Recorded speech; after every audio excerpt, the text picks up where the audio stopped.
मित्रांनो, आईच्या पोटात असलेलं बाळ लाथा मारताना तुम्ही पाहिलं असेल. लाथा मारताना बाळाची पावलं पोटावरही स्पष्टपणे दिसतात. पण आता एक असं बाळ ज्या आईच्या पोटात लाथा मारण्याव्यतिरिक्त असं काही करताना दिसलं की तो व्हायरल व्हिडिओ पाहून सर्वजण थक्क झाले आहेत. तो व्हिडिओ पूर्ण पाहण्याआधी चॅनलवर जर नवीन असाल तर चॅनलला नक्की सबस्क्राईब करा. मित्रांनो, अल्ट्रासाऊंड मध्ये पोटातील बाळाला आपल्याला पाहता येतं. अशाच अल्ट्रासाऊंडचा हा व्हिडिओ आहे. मित्रांनो, माहितीनुसार ज्या बाळाचा हा व्हिडिओ आहे तेव्हा हे बाळ पोटात फक्त 15 आठवड्यांचं होतं. मित्रांनो, व्हिडिओत तुम्ही पाहू शकता की बाळाने आपल्या हाताचं एक बोट उचललं आहे आणि ते बोट तो आईच्या पोटावर मारताना दिसत आहे.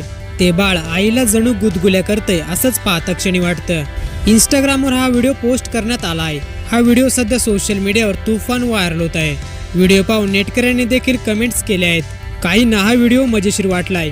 हे बाळ गर्भात असताना अशी स्थिती आहे तर बाहेर आल्यावर काय होईल असं एका युजरने म्हटलं आहे. तर बाळ पोटात असताना आईला किती त्रास सहन करावा लागतो. आई होण्याचा प्रवास खूप कठीण आहे अशा कमेंटही बऱ्याच जणांनी केल्या आहेत. व्हिडिओ पाहून तुम्हाला काय वाटतं आपल्या ही प्रतिक्रिया कमेंट बॉक्समध्ये नक्की कळवा.